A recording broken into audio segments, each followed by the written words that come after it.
En termes de mariage, en termes de couple. Et je vais parler sur vaincre les ennemis du mariage. Amen. Pour manifester Christ, vaincre les ennemis du mariage. La Bible nous dit dans Proverbe 14, verset 1, « La femme sage bâtit sa maison, et la femme insensée la renverse de ses propres mains. » Le mariage est une maison qu'on peut bâtir ou renverser. Retenez cela. Et ce message concerne les mariés et ceux qui veulent se marier, car des fois, les gens qui sont célibataires pensent que le mariage est une chose simple. Non, c'est une maison spirituelle, une maison que nous bâtissons. Proverbe 24, verset 3 dit, « C'est par la sagesse qu'une maison s'élève et par l'intelligence qu'elle s'affermit. » Si pour bâtir une maison, il faut du ciment et autres matériaux, pour bâtir le mariage, il faut de la sagesse, il faut de l'intelligence par le Saint-Esprit. Matthieu 7, verset 24 jusqu'au verset 26 nous dit, « C'est pourquoi quiconque entend ces paroles que je dis et les met en pratique, sera semblable à un homme prudent qui a bâti sa maison sur le roc. » On ne bâtit pas n'importe comment et n'importe où une maison. Et même le mariage ne se bâtit pas n'importe comment et n'importe où. Matthieu 7, 25. La pluie est tombée, les torrents sont venus, les vents ont soufflé et se sont jetés contre cette maison et n'est point tombée, parce qu'elle était fondée sur le roc.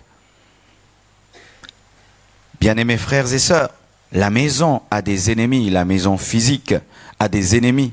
Ici, on nous parle de la pluie, on nous parle du torrent, on nous parle du vent. Et le mariage en a aussi. C'est pourquoi mon thème, vaincre les ennemis du mariage.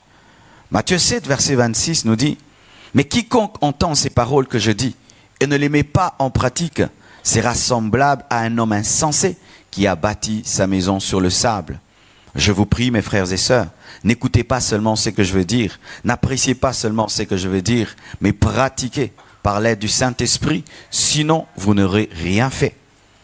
Matthieu 7, verset 27 nous dit, « La pluie est tombée, les torrents sont venus, les vents ont soufflé et ont battu cette maison. Elle est tombée et sa ruine a été grande. » Beaucoup de mariages aujourd'hui sont en ruine à cause des ennemis, parce que les hommes ont refusé d'aller vers Dieu pour acquérir sa sagesse. Je répète, mes frères et sœurs, le mariage est présenté dans Proverbe 14, verset 1, comme étant une maison, une construction, car Dieu aime utiliser le naturel pour expliquer le spirituel. Il aime utiliser ce qui est simple pour expliquer ce qui est compliqué. Il aime utiliser ce qui est proche pour expliquer ce qui est lointain. Et j'ai un grand fardeau depuis un temps au sujet du mariage. Une fois, j'ai eu une vision. Dans cette vision, j'ai vu un démon, un esprit impur, hideux, gluant, très noir, qui se fondait aux ténèbres. Et il agissait dans le noir. Il avait besoin du noir pour agir. Il avait besoin du noir pour opérer. Et il attaquait les couples. Il attaquait les foyers. Et qu'est-ce qui arrivait? Quand il allait vers un couple et qu'il arrivait à le diviser, à le détruire, même la maison était dans le noir. Et qu'est-ce que j'ai remarqué? Il y avait des quartiers entiers dans le noir. Il y avait quelques lumières dans certaines maisons. Mais la plupart des maisons étaient dans le noir.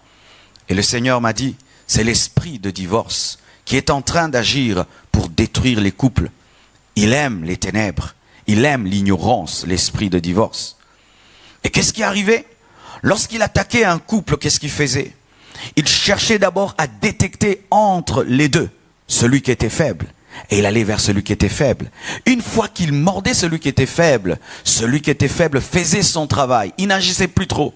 Et l'autre, celui qui était mordu, infectait l'autre. Et ça devenait des couples de morts vivants. Ils marchaient, mais ils étaient morts. Et Dieu m'a dit, beaucoup de couples sont des morts vivants.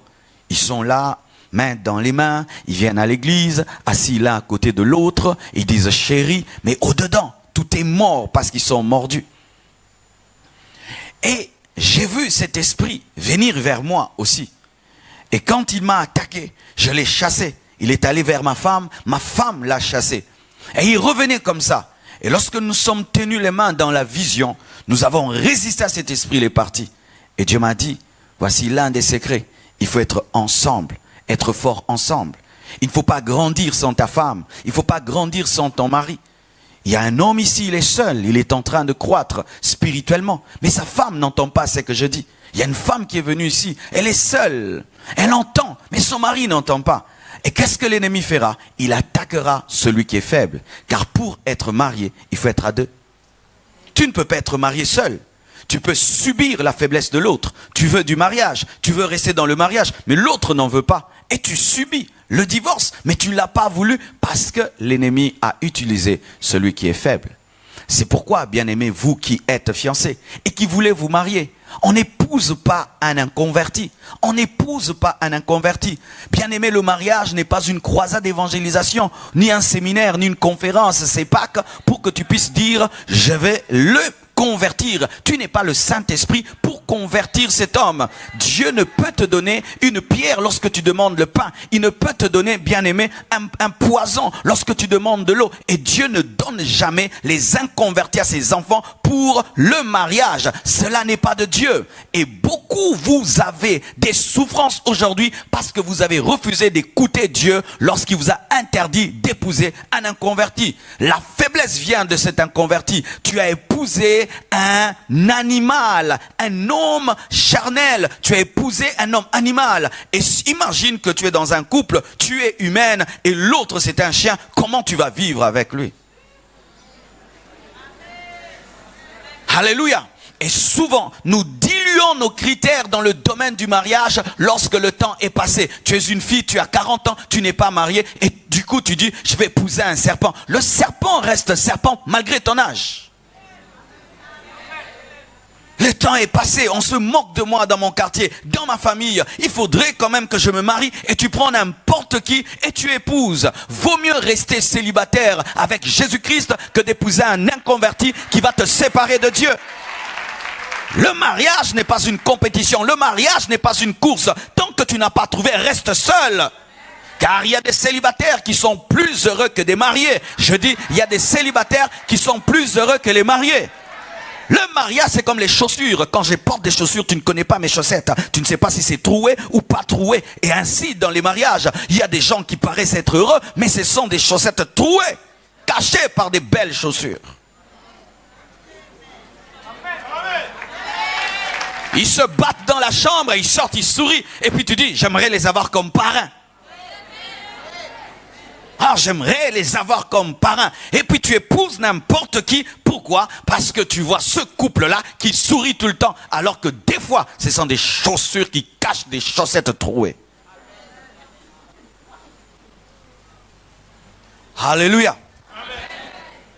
Et depuis ce temps, le Seigneur m'a dit que si nous ne travaillons pas à avoir des couples heureux, nous ne travaillons pas à avoir des familles heureuses, nous aurons un problème dans l'église parce que vous allez venir à l'église avec vos problèmes. Imagine un homme et une femme qui ne se parlent plus, qui sont assis là en train d'écouter la parole, ils ne sont pas là en train d'écouter la parole, sa femme l'énerve, son mari l'énerve et ils écoutent la moitié de la prédication. Et le diable aime voir des couples venir à l'église fâchés, ne parlant plus. Pourquoi? Il sait que vous allez rater le service et la grâce qui est répandue.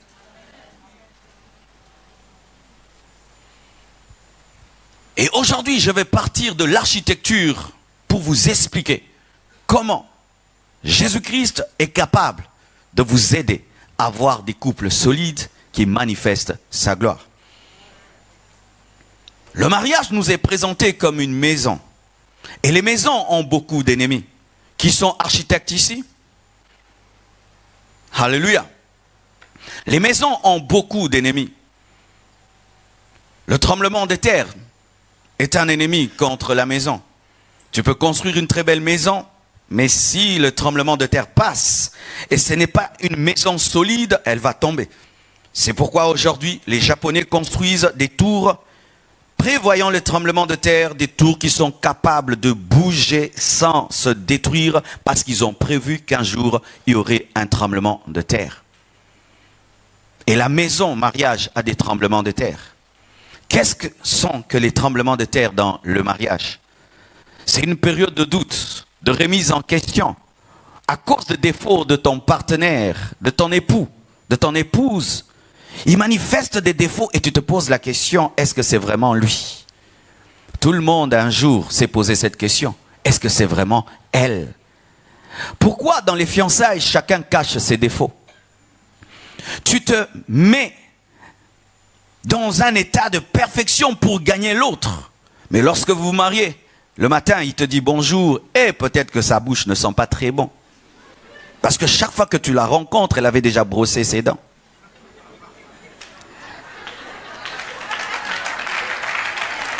Alléluia. Et tous les jours, tu es avec elle dans les fiançailles. Elle est tout le temps pimpante. Mais quand tu l'épouses le matin, tu la vois, elle n'est pas maquillée. Et si tout le temps elle avait des mèches, tu te rends compte qu'elle n'a pas beaucoup de cheveux.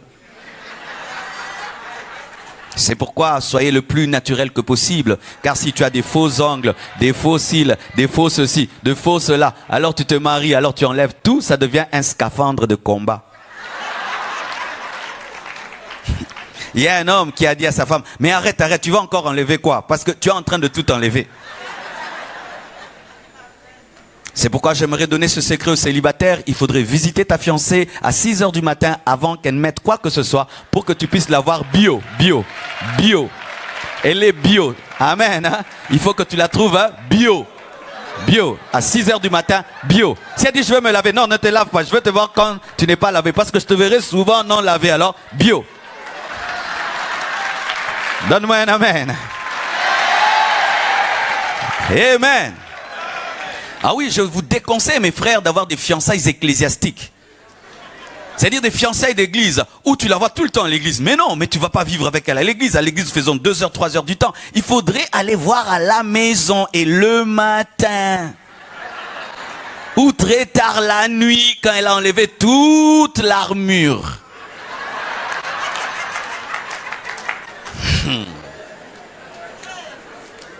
Amen.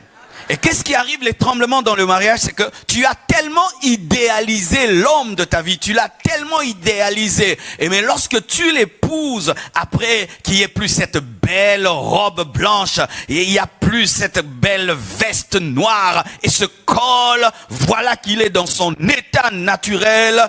Tu te dis, est-ce que c'était lui? Mais Dieu t'avait parlé. Tu as eu des visions et des révélations. Mais tout d'un coup, tu te dis, est-ce que j'ai bien choisi? Tu as bien choisi, mais sache que tu n'as pas épousé un ange, tu as épousé un homme avec des défauts, car toi-même tu es un humain, tu as des défauts. Et chaque fois que tu cherches à ce que l'autre soit un ange, regarde-toi toi-même, regarde, tu n'as pas d'elle, donc lui aussi n'a pas d'elle, comme toi tu n'as pas d'elle.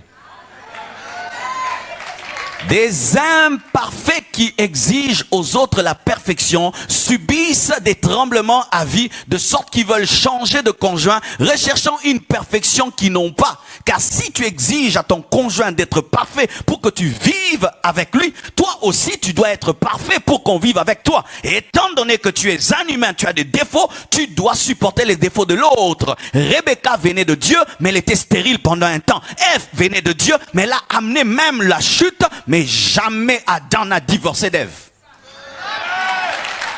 Même si tu jeûnes, tu pries, tu entends la voix de Dieu parfaite et Jésus-Christ en personne descend te donner une femme, elle aura des défauts.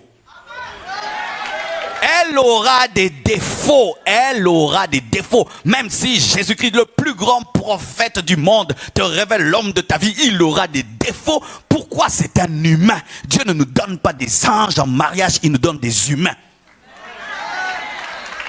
Des humains qui, lorsqu'ils transpirent, ils sentent mauvais. Donne-moi l'amen. Des humains qui vieillissent, alléluia. Des humains qui grossissent, qui perdent la taille.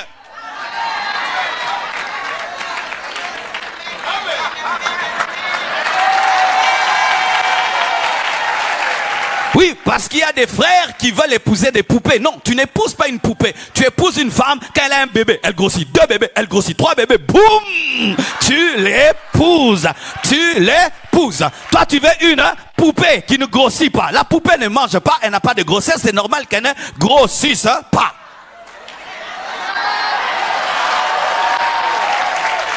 Oh, je t'aime plus, tu as perdu la taille. J'ai perdu la taille à cause de qui? C'est toi qui m'as fait les bébés? Sois conséquent. Tu achètes une voiture, elle est intacte, elle est en sachet et tous les amortisseurs sont en place. Et tu l'achètes, tu l'as conduit pendant 10 ans et puis tu dis mais les amortisseurs, ça veut, mais c'est toi qui l'as conduit. Alors tu l'avais trouvé intact, tout était en place. Maintenant tu lui fais des enfants, tout n'est plus en place et puis tu te plains. Ah, mais c'est toi qui avais... Mais c'est toi, il faut assumer. Mais il faut assumer.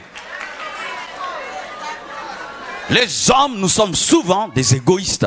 Et là, maintenant, tu commences à douter. Est-ce que c'est elle? C'est bien elle. Car c'est bien toi. Lorsque les tremblements viennent dans le mariage et tu commences à te poser des questions. Est-ce que c'est ma femme? Est-ce que c'est mon mari? À cause de défauts, sache ceci, que Dieu nous donne des personnes imparfaites, mais qui sont perfectibles.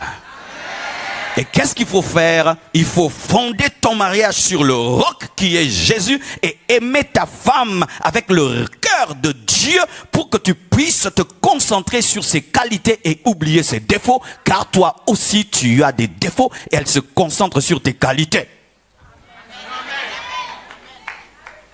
Alléluia. Bien-aimés frères et sœurs, dans aucun couple il y a un homme parfait et une femme parfaite. Impossible, il n'y en a pas. Et si quelqu'un le dit, c'est un menteur, un hypocrite. Dans tous les couples, il y a des défauts et des qualités. Mais il y a certains qui se concentrent sur les qualités qui avancent, mais d'autres se concentrent sur les défauts et divorcent.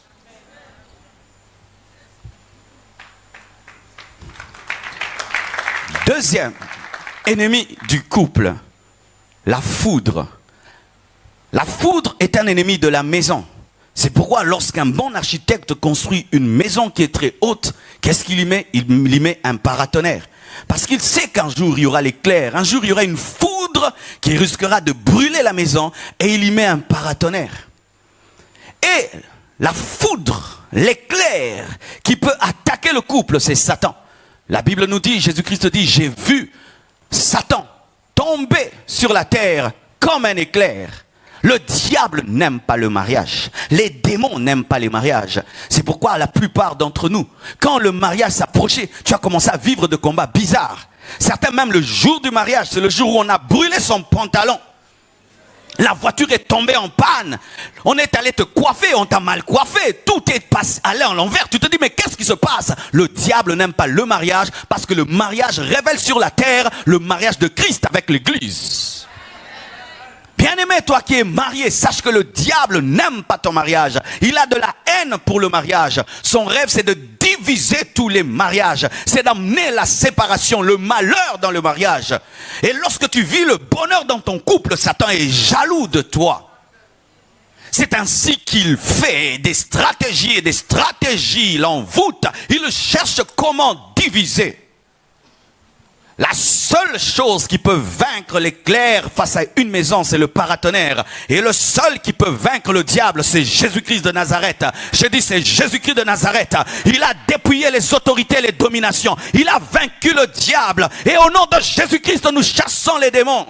C'est pourquoi vous devez avoir une vie de prière. Lorsque vous sentez votre couple qui est agressé par les puissants des ténèbres, tenez-vous devant Dieu et chassez au nom de Jésus-Christ de Nazareth. Ou tu dis, Satan, tu n'entreras pas dans mon couple. Tu as détruit le couple de mon père. Tu as détruit le couple de ma mère. Mais tu ne vas pas détruire mon couple. Tu t'arrêtes ici au nom de Jésus. Arrêtez de vous plaindre lorsque vous sentez des puissants des ténèbres commencer à secouer vos mariages. Arrêtez de vous plaindre, mais utilisez l'autorité que vous avez dans le nom de Jésus. Souvent, nous sommes pressés à aller nous confier à gauche à droite sans avoir prié. Avant de te confier et de rechercher l'aide à gauche et à droite, prends le temps de prier. Est-ce que tu as suffisamment prié pour ton couple avant de te confier? Le conseil d'un homme ne peut rien. Si Dieu ne peut rien pour toi, un homme ne peut rien faire, un parrain ne peut rien faire, un pasteur ne peut rien faire. Peu de couples prient ensemble. Il n'y a pas le culte familial. Est-ce que tu pries avec ta femme? Nous sommes capables de regarder des films ensemble. Nous sommes capables de parler football ensemble. Mais peu de couples ont un culte familial où l'homme et la femme prient. Vous avez le temps de parler des affaires. Vous avez le temps de parler de tout. Mais vous ne savez pas vous tenir les mains et prier. 3 heures du temps devant une télévision. Mais même pas 30 minutes devant Dieu. Dans une maison, on ne prie jamais. On n'entend jamais le bruit de la prière. Mais on se chamaille, on critique, on médit, on blague, on critique, on médit, on se chamaille. Mais des gens qui se disent chrétiens, on n'entend pas la prière de l'homme et de la femme. Comment le paratonnerre sera là pour anéantir la puissance de l'éclair?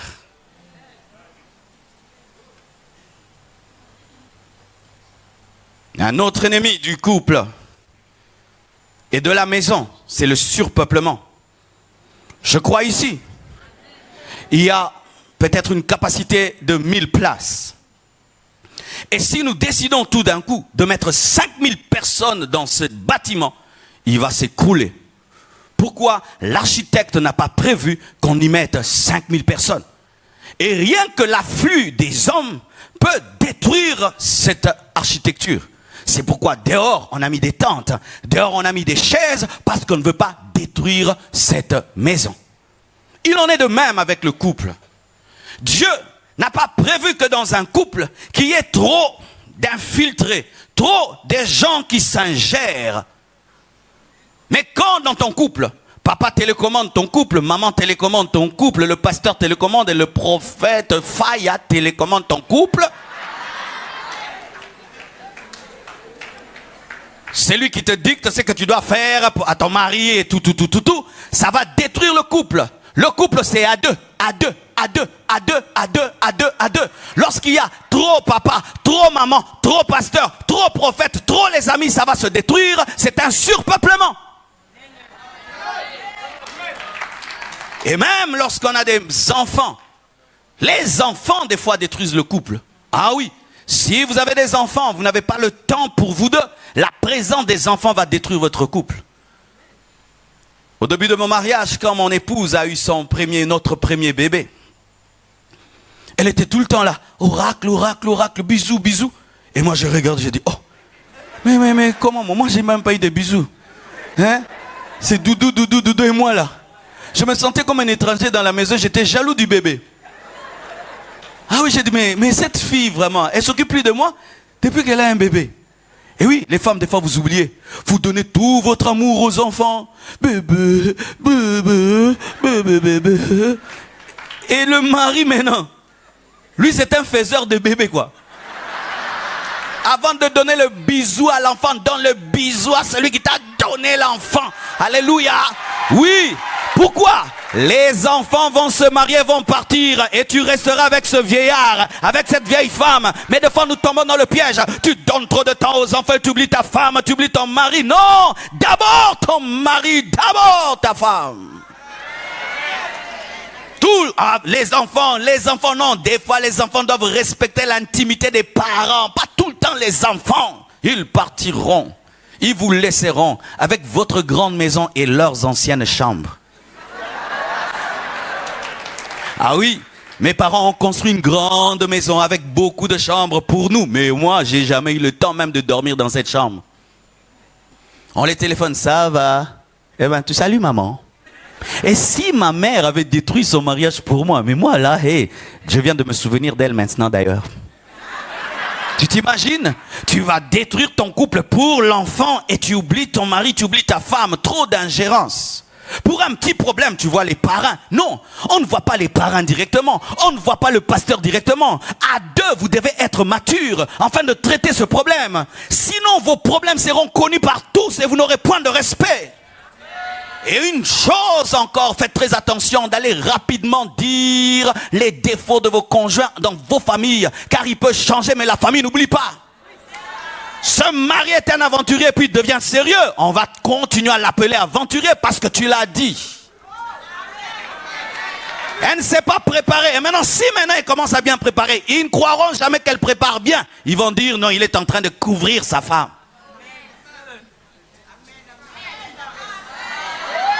Alléluia. Tous les amis, pour tout problème, tu appelles les amis, tu dis aux amis. Qui te dit que l'ami n'a pas un ami qui a des amis et qui ont des amis? L'ingérence. Des femmes qui vont au mariage, mais qui amènent maman, qui amènent papa. Papa, qu'est-ce que tu dis? Il a dit qu'on doit faire ceci. Non, il ne le fait pas. J'ai décidé, on ne le fait pas. Qui a dit? C'est papa. Ah! Il fallait épouser ton papa. Voici quand tu sauras que tu aimes ton mari ou ta femme plus que tout. Après Dieu. Suppose que tu es dans une barque, seul, et on te dit, dans l'eau, il y a ton mari et il y a ton père. Et on te dit, choisis qu'un seul. Un seul seulement. Tu ne peux sauver qu'un seul. Tu sauveras qui? Ton mari ou ton père? Papa, vous entendez? Ton mari ou ton père? Ton mari ou ton père? Ton mari? Qui disent mon mari? Levez les mains. Qui disent mon père? Vous voyez, il y a mon père ici, il y en a mon père, il y a mon père. Mais je te dis que tu dois sauver ton mari. Parce que ton père a déjà fait sa vie. Et ton mari c'est toi, car tu es une seule chair avec ton mari. Tu dois te sauver toi-même. Tu dois te sauver toi-même. Si tu es dans une barque, il faut sauver ta mère ou ta femme. Tu vas sauver qui? Qui vont sauver leur mère? Ah, il y a des frères qui vont sauver leur mère. Qui vont sauver leur femme? Mais oui, il faut sauver ta femme parce que ta femme c'est toi et c'est toi qui es noyé. Tu dois te sauver. Et si les parents sont responsables, ils vont dire, mon fils, sauve, sauve, ma fille, sauve ton mari parce que j'ai fait ma vie et tu dois faire ta vie avec ton mari. Sauve ton mari et prie pour moi que j'aille au ciel. Si tu n'as pas encore atteint ce niveau-là, tu n'es pas encore bien marié.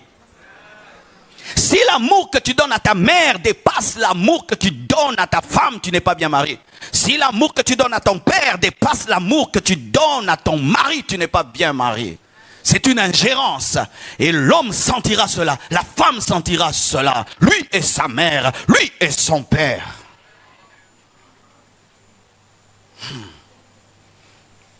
Je sens que j'ai renversé une idole dans ton cœur. Ton père, ta mère, maman, maman.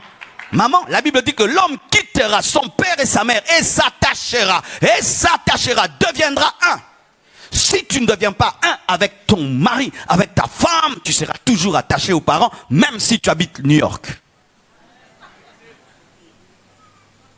Le surpeuplement. Le feu est un ennemi de la construction. C'est pourquoi dans les maisons, on nous exige qu'il y ait des extincteurs.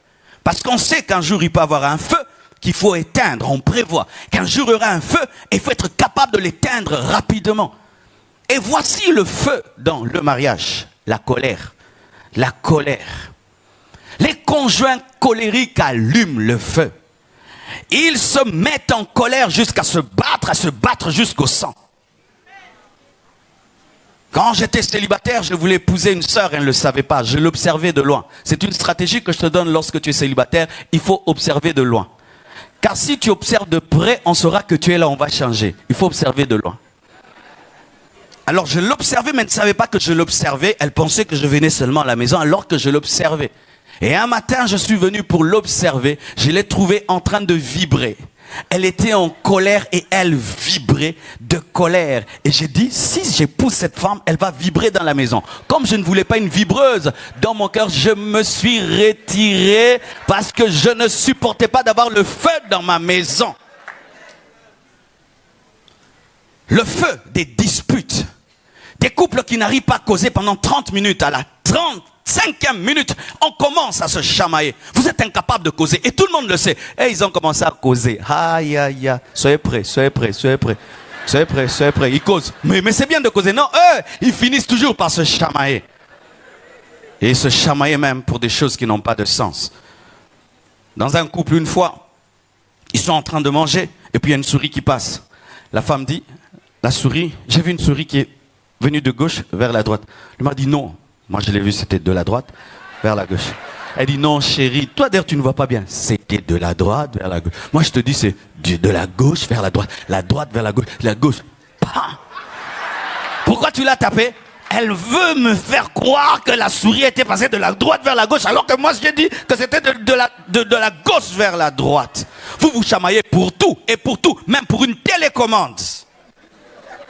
Même pour une télécommande. Même pour une télécommande.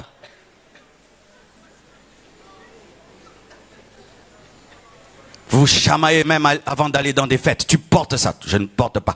Je te dis, tu changes. Je ne change pas. Moi, je veux seulement cette robe. Alors, si tu sors avec cette robe, moi, je ne sors pas. Tu restes alors. Moi, ah, tu veux aller sans moi? Je te dis, la fête là, elle est gâtée.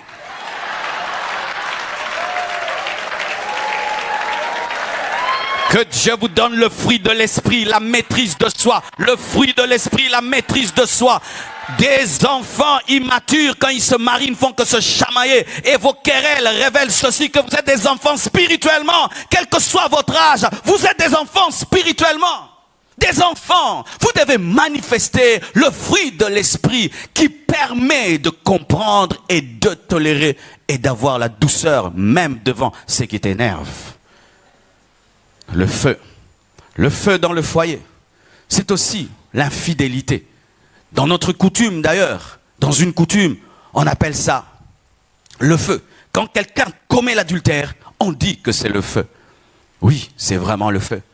Vous voyez, dans le couple de David, tant qu'il vivait dans la crainte de Dieu, tout allait bien. Lorsque seulement il a pris Bathsheba, la femme d'autrui, il a allumé un feu. L'inceste est entré dans la maison. La rébellion est entrée dans la maison. Et la mort est entrée dans la maison. Il avait allumé le feu. Tu sais, nous pouvons être là. Mais dans le secret, quelqu'un allume le feu. Ça finira par nous brûler. Et lorsque tu pêches en secret, tu trompes ton mari, tu trompes ta femme en secret, tu allumes le feu en secret. Mais il finira par brûler la maison. Tu peux allumer le feu très très loin dans un voyage. Tu allumes le feu dans un quartier là reculé. Mais ça finira par brûler la maison. Parce que le feu, même s'il est secret, il finit par se manifester. Ce n'est pas parce qu'on ne t'a pas attrapé que Dieu ne t'a pas attrapé. Ce n'est pas parce que tu arrives à dribbler ton conjoint que tu dribbles Dieu. Ce n'est pas parce que tu es tellement un professionnel de l'impudicité que Dieu ne te voit pas. Car même lorsque David a péché et qu'il a couvert cela, le prophète Nathan l'a vu.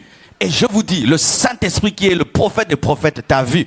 Alors il faut te repentir, car le feu que tu allumes finira par détruire ton couple.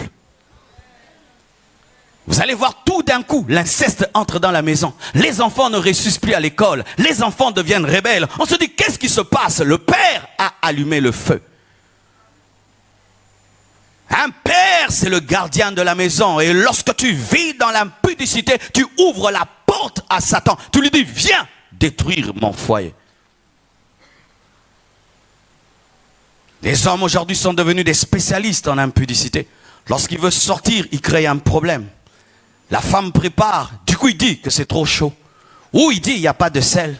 Ou il dit il y a trop de piment. Et puis il se fâche pour une toute petite chose. Je sors dans cette maison, on est en train de m'étouffer. Et dans le cœur il dit ouais. Rien que pour le sel, il sort jusqu'à 23 heures. Quel rapport entre le sel et aller jusqu'à 23 heures? Je vais prendre de l'air. Non, si on a mis trop de sel, mais mets de l'eau.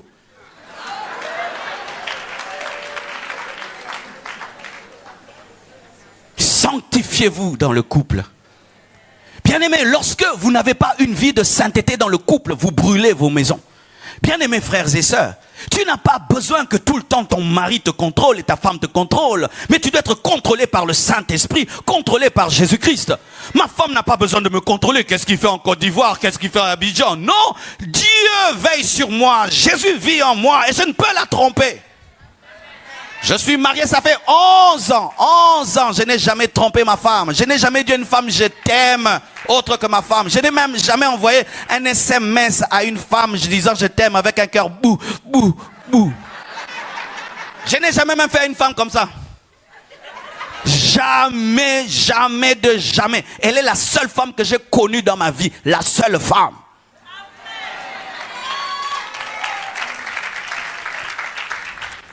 Et jusqu'à ma vieillesse, je n'aurai que ma vieille blanche. Alléluia. Que Dieu nous donne une longue vie. C'est un bonheur que ta femme ait confiance en toi. Même s'il y a une femme à côté, elle a confiance en toi. Elle n'a pas besoin de te contrôler. Lorsque ta femme te contrôle tout le temps, ton mari te contrôle tout le temps, il y a un problème. La sanctification. Une maison se détruit aussi par l'inondation. Lorsqu'il y a tellement d'eau, ça finit par ramollir la maison et l'emporter. Et nous connaissons le tsunami. Et l'inondation dans le couple, c'est lorsqu'il y a trop de problèmes. Trop de problèmes. Vous cherchez à résoudre ce problème de maison, il y a un problème de voiture, vous cherchez à résoudre le problème de voiture, vous devez résoudre le problème des vêtements, vous devez résoudre le problème de vêtements, et puis il y a tel et tel problème, vous devez régler les problèmes de la famille, de vos frères, de vos amis. Il y a tellement de problèmes à résoudre que vous êtes tout le temps stressé, que vous n'avez pas le temps de vous réjouir. Dieu ne vous appelle pas dans votre couple à avoir tout, mais vous devez avoir les choses que Dieu veut vous donner au moment de Dieu. Ne tombez jamais dans les convoitises. Vous voulez avoir la nouvelle télévision, avoir une plus grande maison, avoir plus et plus, une nouvelle voiture. Alors vous êtes tellement stressé par ce que vous devez avoir, par les dettes et par les besoins, que vous n'avez plus le temps d'être heureux, parce que quand vous causez, c'est toujours comment on va acheter la nouvelle voiture, la nouvelle maison, comment on aura ceci, comment on va régler telle dette. Vous êtes tellement oppressé par les besoins qu'il n'y a plus de joie. Et en Afrique, nous tombons dans le piège lorsque tu te maries et que tu es riche, tu veux résoudre tous les problèmes de ta famille. Tu n'es pas le Dieu de ta famille. Tu n'es pas le Dieu de ta famille. Et tu veux résoudre tous les problèmes de tes amis de sorte que vous coulez sous des besoins. Réglez les problèmes que vous pouvez. Et ce que vous ne pouvez pas, abandonnez-les à Dieu. Vous n'êtes pas des Jéhovah Jireh. Papa, si je peux t'aider, je t'aide. Si j'ai pas, j'ai pas. Si je peux contribuer, je contribue. Si j'ai pas, j'ai pas. Mais si tu veux résoudre tous les problèmes de tes frères, tous les problèmes de tes sœurs, tu veux tout résoudre, tous les problèmes de tes amis, il y aura un problème d'inondation. Tu seras inondé. Tu seras tellement stressé. Et un homme stressé, une femme stressée n'a pas le moyen de communiquer la joie. Et si vous avez un problème qui dérange tellement votre couple, vous n'avez pas encore des enfants, vous n'avez pas ceci et cela, croyez en Dieu, abandonnez vos fardeaux à Jésus-Christ, ayez une foi en lui.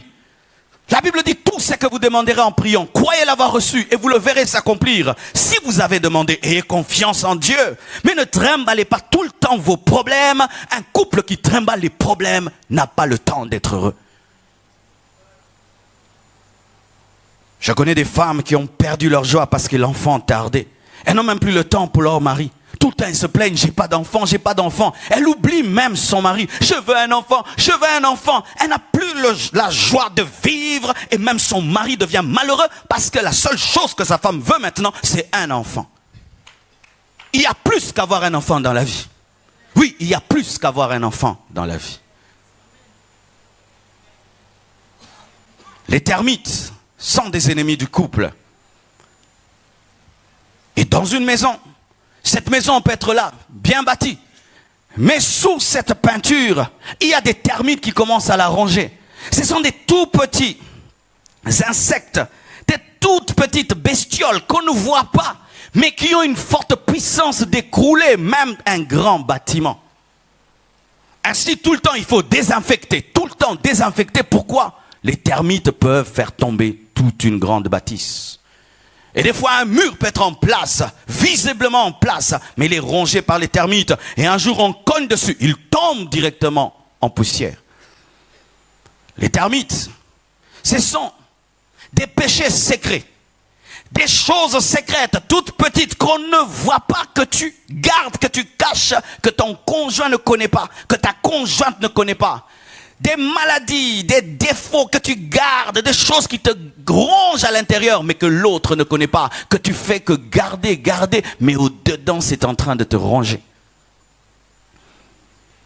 Un homme avait l'habitude de se réveiller la nuit pour travailler. Et sa femme pensait qu'il se réveillait pour travailler. Un jour, elle aussi, elle a perdu son sommeil et elle va voir son mari qui est en train de travailler. Elle trouve son mari devant un film pornographique dans la masturbation. Étonné, son mari était rongé par cela, mais n'a jamais dit à sa femme que j'ai un problème, aide-moi. Quel est ce défaut secret que tu as? Tu te drogues, ta femme ne sait pas. Tu t'enivres, ta femme ne sait pas. Tu fais des choses dans le secret. Au-dedans de toi, il y a des désirs mauvais que tu gardes et tu ne dis jamais à l'autre. Et Satan n'aime pas que tu dises à ton conjoint parce qu'à deux, vous allez le vaincre. Il veut que tu te battes tout seul, que tu te battes toute seule. Dans le couple attiré par le lesbianisme, dans le couple attiré par l'homosexualité, des réalités des couples modernes aujourd'hui où un homme est marié mais il n'aime plus sa femme, il aime un homme. Où il a le désir la nuit de se réveiller et d'aller dans les chambres des enfants. Mais il ne le dit pas, mais il sent cela, attiré par une cousine, attiré par sa propre fille. Au lieu de dire à ma femme, oh, aide-moi. Non, qu'est-ce que tu fais? Tu caches, tu te bats seul, tu te bats seul, tu te bats seul. Quelles sont ces choses qui te rongent? Quelles sont ces choses que tu ne dis pas qui sont en train de te ronger? Fais attention, un jour, il y aura un grand coup et ça va tomber. Les gens vont dire, mais comment il a fait ça? Non, ça le rongeait pendant 10 ans. Il n'y a rien de caché qui ne sera révélé. C'est pourquoi il faut te révéler à l'autre dans l'intimité et dans l'humilité. Mais voici un problème dans les couples, c'est que souvent, nous voulons que nos conjoints nous disent tout, mais nous ne sommes pas prêts à entendre tout. Dis-moi tout, tu peux supporter tout. Alléluia. Des fois, ton conjoint te regarde, dit, est-ce que je peux lui dire? Elle n'a pas la maturité. Ah, non, Seigneur, agis. Mais oui. Et comment ils font, les conjoints? Il essaie de te dire une chose simple et voir comment tu réagis. Et tu dis, non, ça, je vais mourir. Ah, c'est comme ça va te tuer. Alors l'autre, là, te tuera davantage. Alors là, je te dis plus. Alléluia. Oui. Est-ce que tu peux entendre ta femme te dire qu'elle est attirée par un autre homme? Qu'est-ce que tu feras? Elle n'est pas tombée, elle est attirée. Chérie, je sens ceci. Prie pour moi. Quoi? Moi, prie pour toi. Tu prends tes bagages, c'est fini. La Bible dit, tu sais que tu penses, c'est ce que tu as fait. Pour moi, tu l'as fait. Pasteur, elle est tombée dans l'adultère. La Bible dit quoi? Tu peux répudier une femme qui est tombée dans l'adultère, elle est tombée en pensée. Oui. Parce que pour Dieu, il n'y a pas de différence entre la pensée et l'action. Pour moi, elle a fait. Est-ce que tu peux tout dire? Est-ce que tu peux tout dire? C'est pourquoi vous devez atteindre un haut niveau d'amitié. Parce qu'aux amis, on dit tout. Tu sors comme ça, on te drague et tu reviens. Hé, tu sais, aujourd'hui, là où je suis parti, on m'a dragué. Et t'as dit quoi? Oh, j'ai dit refuser. Ah ouais, vraiment, toi, j'ai confiance en toi. Ça, vous êtes des amis. Mais quand tu pars, tu reviens. On te dérange, ton patron te dérange. Tu ne dis jamais rien. Il te dérange, il propose de l'argent. Tu dis jamais rien. Vous êtes un couple dysfonctionnel. Lorsqu'on a un bon couple, tu dis, ce patron n'est pas normal, il me dérange. Et puis tu vas, monsieur, mais arrête de déranger ma femme. Si tu continues, elle ne va plus travailler ici.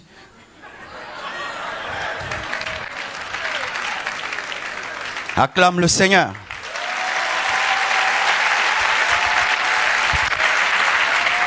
On ne m'a pas donné l'heure. Moi, j'aime l'heure. On ne m'a pas donné l'heure. J'en ai besoin pour le soir aussi. Aussi, un autre problème dans les couples et en matière de maison, c'est le manque d'entretien. Quand je vois cette moquette, je vois qu'elle est entretenue. Quand je vois ces carreaux, ils sont entretenus. Quand je vois là, c'est entretenu. Car si on ne le fait pas, tout d'un coup, il y aura des toiles d'araignée. Tout d'un coup, il y aura de la crasse, de la saleté. Et ça va commencer à se détruire. Il y aura une mauvaise odeur. Il y aura...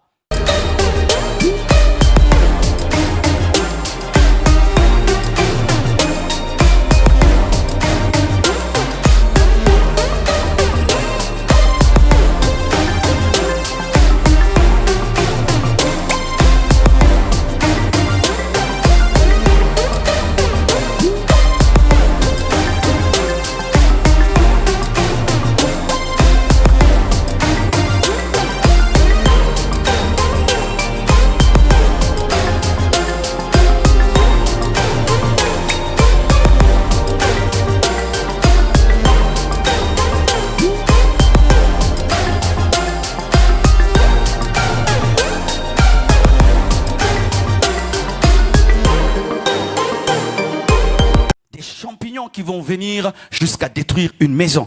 C'est pourquoi il y a des maisons qui payent beaucoup en entretien. L'architecture est parfaite, les murs sont parfaits, mais les personnes qui doivent nettoyer, qui doivent repeindre, sont également payées, parce que si une maison n'est pas entretenue, elle finit par aussi s'écrouler. Pareil aussi dans le couple, il faut l'entretenir, il faut mettre une nouvelle peinture, il faut éviter la monotonie. Amen. Un défi que je vous donne pendant cette conférence, rentrez, repeignez vos chambres. Parce que ça énerve de dormir toujours dans la même chambre. Elle est toujours blanche, toujours les mêmes rideaux qui datent de 10 ans et d'autres qui sont même abîmés. Les mêmes draps, les draps du mariage jusqu'à aujourd'hui. Ça devient un souvenir, un monument. Vous faites tout toujours de la même manière. Vous mangez toujours de la même manière et tu prépares toujours de la même manière, de sorte que ton mari, même s'il n'est pas prophète, il a des paroles de connaissance de ce que tu vas préparer vendredi. Tu prépares toujours de la même manière. Toujours de la même manière, mais c'est fatigant. Après 20 ans de mariage, on te prépare toujours la même bouffe. C'est pourquoi des fois, aller au restaurant, tu prends ta femme, tu l'amènes au restaurant. Vous allez en vacances, vous prenez un hôtel. Ça change. Ça change. Parce qu'on se fatigue. La monotonie détruit le mariage. La monotonie détruit le mariage.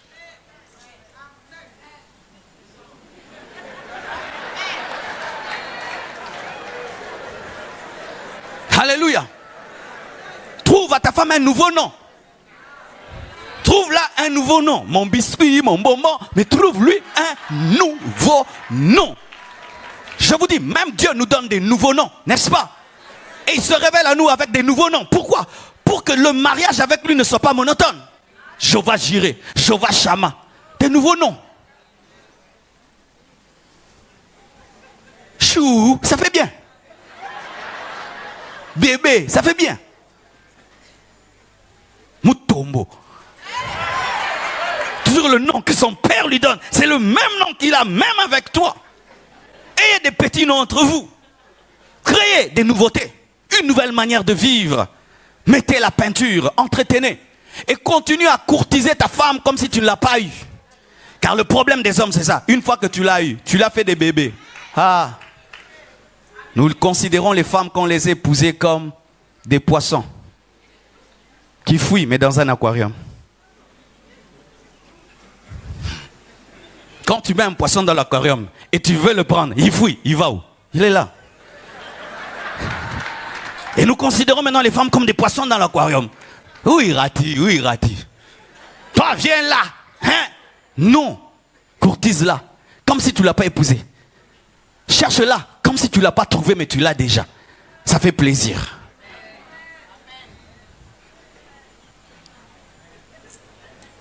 Mais qu'est-ce qui se passe dans le foyer? Avant, quand tu allais visiter ta femme et que vous étiez fiancés, tu te mettais à 4 épingles. Tu te parfumais. Tu t'arrangeais. Ah là là. Mais depuis que tu l'as épousée, depuis le matin, tu es en babouche. Avec une grosse culotte. Un polo troué. Tu te laves même pas. Pourquoi? Oh, mais je l'ai déjà eu. Non, papa, fais-toi beau, fais-toi beau. Et même quand tu reviens du boulot, tu es bien habillé. N'enlève pas vite le costard. Garde l'onction pendant un temps. Tu gardes seulement l'onction. Tu gardes l'onction, l'onction agit, et puis tu enlèves. Mais oui, car il y a un problème. Même dans le domaine des femmes. Quand vous allez au boulot, vous vous habillez bien. Mais que vous rentrez à la maison, vous enlevez tout. Et maintenant, vous portez des pagnes et des babouches et les dundisha. Vous connaissez les dundisha? Ce sont des gros vêtements que vous aimez porter pour préparer.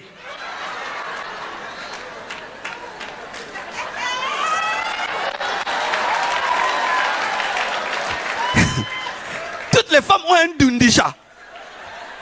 Une grosse robe là, un gros polo, quand elle veut être à l'aise. Mais maintenant, elle veut avoir des compliments qu'elle a quand elle s'habille bien. Mais comment quand même? Moi, je ne vois pas ça. Moi, je vois quand tu pars. Mais quand tu reviens, tu enlèves tout. Et puis, tu t'habilles simple. Non. C'est pourquoi je donne cette stratégie toujours aux femmes. Ayez 3 sortes de vêtements. Un vêtement quand vous voulez vraiment vous salir. Et là, nous sommes tolérants, nous vous laissons. Mais un deuxième vêtement, c'est lorsque vous voulez rester à la maison, mais vous ne voulez pas vous habiller trop cher, de peur d'abîmer les habits chers, mais c'est un habit moins cher, mais très beau et très présentable, afin que tu aies l'onction.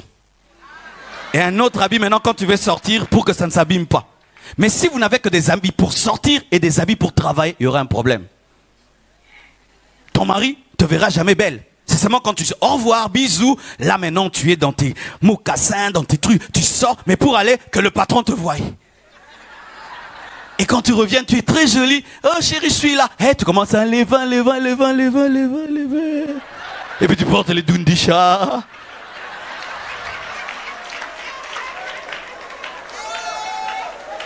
Entretenez vos couples, Ce n'est pas parce que tu as épousé ta femme que tu dois arrêter de lui faire la cour. Ce n'est pas parce que ton mari t'a épousé que tu ne dois plus faire des efforts. On dit, maman, prends bien soin de toi. Oh, mais pourquoi? Avec tous ces enfants que je lui ai donnés. D'ailleurs, là, c'est grave. Il faut vraiment faire des efforts parce que tu...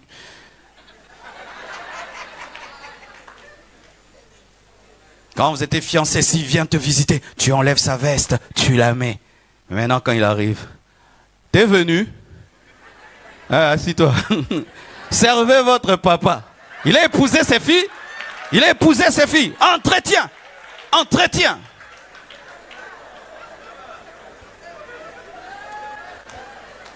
Papa, voici ce que je te conseille de faire. Si quand tu vas manger, ta femme ne s'assied pas régulièrement à côté de toi, ne mange pas. Elle s'assiera. Parce que c'est au chien qu'on donne la nourriture et puis on part. Le chien, on dépose et puis on part. Et vous déposez, vous mariez, vous partez. C'est un chien. Comme tu n'es pas un chien, attends qu'on te donne la nourriture d'un homme.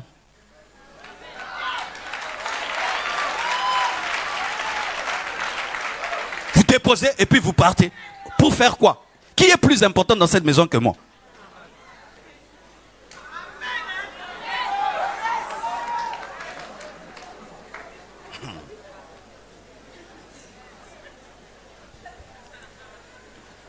Une autre chose qui détruit une maison, ce sont les fissures. Quand une fissure commence là, vous la négligez, elle va grandir. Il y aura une deuxième, une troisième, une quatrième. Et puis un jour, ça tombe. C'est ainsi que on met tout le temps, on colmate tout le temps les brèches, parce qu'une brèche engendre des brèches. Et plus la brèche prend du temps, ça devient une grande porte qui peut même permettre aux ennemis d'entrer. Si on le fait pour les maisons, veillez aussi aux fissures qui existent dans les couples. Les fissures, c'est quoi? C'est lorsque une petite incompréhension perdure. Elle a pris 1 minute, mais ça prend 1 heure, 2 heures, 1 journée, 1 semaine, et puis 1 mois. Vous faites 1 mois, vous ne parlez plus, mais dans une même maison. 1 mois. Bonjour. Ou vous envoyez les enfants parler à l'autre. Ou vous commencez à vous écrire par SMS, mais dans une même maison. Vous dormez en vous donnant la nuque. Et si l'autre le pied le touche,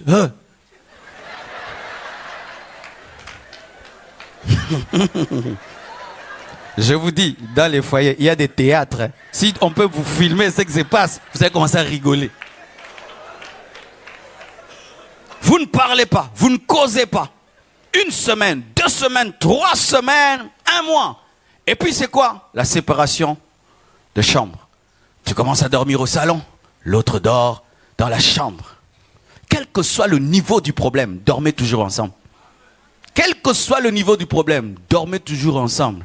Car quand le froid va frapper, vous allez vous retrouver ensemble.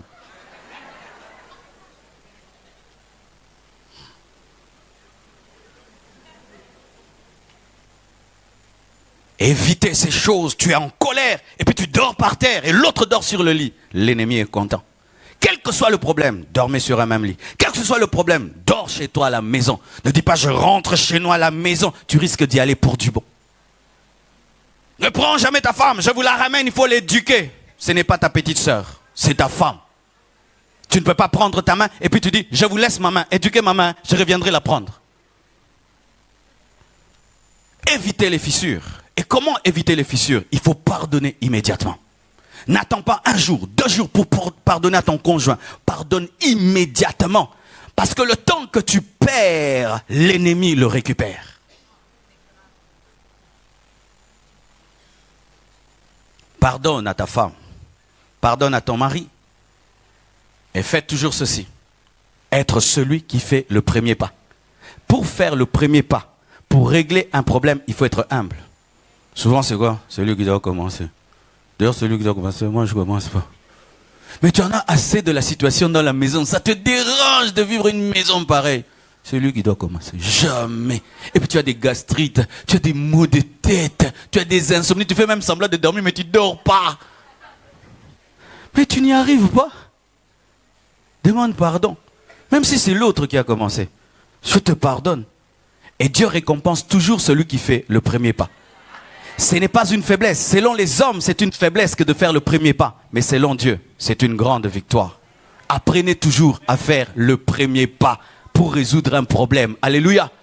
Ne dis pas c'est lui qui doit commencer. C'est elle la femme, c'est lui le mari. Non, celui qui a la plus grande révélation, celui qui est le leader du couple dans le domaine de l'esprit, c'est lui qui doit faire le premier pas.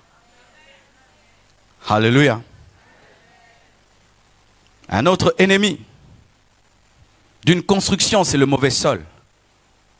C'est pourquoi lorsque on achète un terrain et qu'on veut construire, on envoie des chercheurs. Ils creusent pour chercher le bon sol. Parce que si tu construis sur une terre marécageuse, sablonneuse, il y aura un problème un jour, ça finira par s'effondrer. Et pareil dans le couple, il y a souvent un problème de mauvais sol. Des gens qui se marient sur un mauvais sol. C'était quoi? On est tellement pauvre à la maison, et là je dois me marier. Pourquoi? Trouver un homme riche, comme ça je sors de la pauvreté familiale. C'est un mauvais sol. Tu peux épouser un homme pour sa richesse, 1 mois après, on le chasse du boulot, il devient pauvre et tu ne l'aimes pas parce que tu as aimé son salaire. Un mauvais sol, tu épouses une femme seulement parce qu'elle est belle et quand tu vas te promener avec elle, tout le monde verra que tu es une belle femme, elle a un accident, elle devient infirme et tu la laisses à la maison. Un mauvais sol. Tu te maries par rivalité, par compétition. Moi aussi, je dois faire un grand mariage, plus grand que celui des autres. Et tu te maries, tu fais un grand mariage, mais après, ce sont des coups. Un mauvais sol. Bâtissez vos mariages sur le roc qui est Jésus. Ne comptez pas sur vos propres efforts pour avoir des bons couples. Beaucoup de gens ont eu la volonté de rester fidèles à leurs femmes. Beaucoup de gens ont eu la volonté d'être des bons maris, des bonnes femmes. Mais ils ont senti en eux une autre loi qui détruit le couple supérieure à leurs décisions. C'est pourquoi, encore, je vous déconseille de vous marier à des inconvertis. Parce que l'inconverti se marie avec sa volonté, mais il ne compte pas sur le roc qui est Jésus. Un homme peut t'aimer, mais il est incapable d'être fidèle parce qu'il n'a pas la puissance pour résister. Il peut t'aimer, mais c'est un inconverti. Si une femme le tente, il va tomber parce que c'est un païen. Si on donne la viande au chien, il mange. Oh pasteur, ce païen il veut m'épouser, c'est un bon païen. Un chien, toujours un chien, même si c'est un chien gentil, c'est un chien. Et ça fait maintenant que le foyer n'est pas fondé sur Christ. Il est fondé sur votre décision, sur votre volonté. Et après des années, quand vienne la tentation, ça détruit tout. Un inconverti, il peut t'aimer, mais il va quelque part. Il veut devenir grand, mais il ne devient pas grand. On dit, si tu veux devenir grand, entre dans l'occultisme. Et il entre dans l'occultisme pour devenir grand. On dit, tue ta femme, il te tue. Il te sacrifie. Pourquoi? Parce qu'il n'a pas fondé le mariage sur le roc. Vaut mieux rester seul que d'épouser un païen. Vaut mieux rester seul que d'épouser un païen. Et l'Esprit me dit de vous dire ceci. Arrêtez de convertir vous-même les gens. Souvent, qu'est-ce qui arrive dans les églises? Vous commencez même à dribbler les pasteurs. Vous savez que le pasteur ne peut pas bénir un mariage entre un chrétien et un païen. Qu'est-ce que vous faites? Tu le convertis toi-même. Et tu dis, quand tu vas voir le pasteur, il va te poser telle question. Tu dis oui, tu as reçu Jésus. Tu vois? Et si on te dit comment? Tu dis non, j'étais convaincu. Tu lui donnes toutes les phrases que nous aimons, mais tu sais que c'est ton païen. Tu vois, des fois tu peux prendre un chien, tu l'habilles. Et puis le pasteur dit, c'est un bon frère. Et puis il vous bénit. Et vous croyez que la bénédiction que nous faisons amène la conversion? Non. Nous ne bénissons que ce que Dieu a béni. Et si Dieu n'a pas béni, ce n'est pas béni. Même si tu amènes un inconverti et nous pensons que c'est un chrétien, si Dieu sait que tu as menti et tu le sais, il n'est pas béni. Bâtissez vos couples sur le roc. Bâtissez vos couples sur Jésus. Bien-aimés frères, je compte sur Jésus-Christ pour être un bon père, un bon mari. Je ne compte pas d'abord sur mes efforts et ma discipline, car ma discipline n'est rien. Mais la présence de Christ fera de moi un bon mari. Et seul un homme qui connaît Jésus-Christ est capable de prendre une telle décision. Entre un riche païen et un chrétien pauvre, je choisis un chrétien pauvre qui finira par être riche.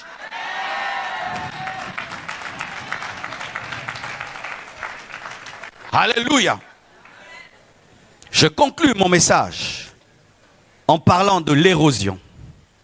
Voici un autre danger face à une maison, c'est l'érosion. L'érosion est différente d'une tempête parce que la tempête attaque la toiture et des fois les murs, mais l'érosion attaque la fondation. Et c'est très dangereux. Et l'érosion dans le mariage, c'est lorsque l'ennemi commence à attaquer votre foi. Oh là, c'est grave. Tu épouses un homme, il est chrétien. Tu épouses une femme, elle est chrétienne. Mais elle abandonne Dieu dans le mariage. Ça, c'est l'érosion. Et je connais beaucoup de femmes qui disent, pasteur, je l'ai épousé parce qu'il était spirituel. Je l'ai épousé parce qu'il aimait Dieu. Mais depuis que Dieu l'a béni, il ne vient plus à l'église. Il ne supporte plus les hommes de Dieu. Il vit dans le péché. Il ne prie plus. Érosion. Dans le célibat, spirituel comme tout, craignant Dieu, mais dans le mariage, quand on a le confort, on a toutes choses, on ne prie plus, on ne lit plus la Bible, on n'aime plus Dieu comme avant, il y a une érosion. La fondation, même si elle était en roc, subit une modification. Ne soyez jamais des rétrogrades dans le mariage. Les rétrogrades dans le mariage déçoivent. On t'aime parce que tu pries, on t'aime parce que tu as des vertus spirituelles. C'est ce qui a attiré ton mari, attiré ta femme. Parce que se disait, au moins si j'épouse cet homme spirituel, je sais qu'il aime Dieu. Et comme il aime Dieu, il sera fidèle. Mais tu abandonnes Dieu dans le foyer.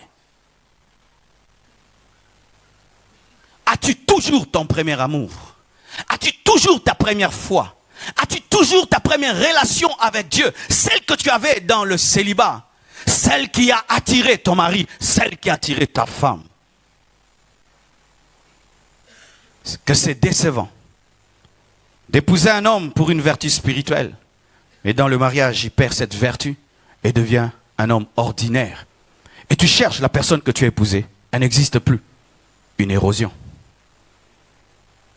Comment vaincre l'érosion? Mettez tous les jours à jour votre alliance avec Dieu. Ne devenez jamais des vieux chrétiens, mais tous les jours, renouvelez votre engagement de suivre Jésus-Christ. Et lorsque tu sens que ton amour pour Dieu commence à diminuer, repens-toi et reviens à ton premier amour. Et il faut toujours surveiller ton conjoint. Vous aviez une habitude de prière, il n'aime plus prier. Tu dis non, chérie, tu ne pries plus. Ton conjoint lisait beaucoup la Bible. Chérie, tu ne lis plus beaucoup la Bible. Aller à l'église, il faut maintenant le pousser. Mais non, mais toi tu allais toujours à temps à l'église. Comment maintenant tu ne supportes plus aller à l'église? Veille sur l'autre, soyez des sentinelles spirituelles pour que l'autre ne tombe jamais dans une érosion spirituelle. Souvent dans les couples, nous veillons les uns sur les autres dans des domaines sociaux et financiers, mais pas spirituellement. Lorsque l'autre commence à perdre la sainteté, la crainte de Dieu, tu dis non chérie, ça c'est le péché. Oui, chère maman, lorsque ton mari veut se livrer au péché, dresse-toi devant lui, dis non chérie, ça c'est le vol. Arrête de nous amener des biens volés à la maison.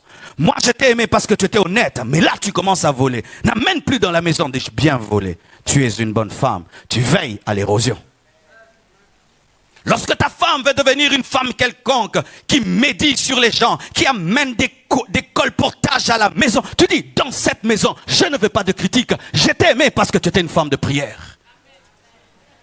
Veillez, afin que l'érosion n'arrive jamais. Et je vous assure, si vous faites ainsi, Vous aurez un couple solide. La tempête va venir, les éclairs vont venir, les termites vont venir, mais vous allez résister. Et le monde au travers de votre couple va dire, les meilleurs couples sur la terre, ce sont les couples chrétiens. Et votre couple sera une évangélisation. Dans les maisons, on vous citera en exemple, mais sois comme tel avec sa femme, regarde tel bon mari. Et ainsi, au travers de vous, les âmes seront gagnées. Les gens viendront vous voir. Est-ce que tu peux me parrainer? Tu peux me parrainer? Tu peux me parrainer? Pourquoi? Je sens l'harmonie dans votre couple. Bien-aimés frères, il est possible de gagner les âmes par un couple solide. Car en ce temps de la fin, les gens ne croient plus au mariage. Il devrait être la démonstration qu'avec Christ, c'est possible. Que Dieu vous bénisse abondamment. Nous allons nous tenir debout et nous allons prier pendant quelques instants. J'invite aujourd'hui encore tous les couples qui sentent des combats, des attaques. Approchez-vous, nous allons prier.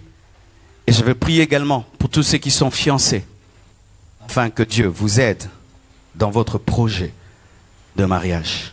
Approchez-vous, s'il vous plaît. Il y a des gens qui sont fiancés, mais le pasteur ne sait pas, on dirait.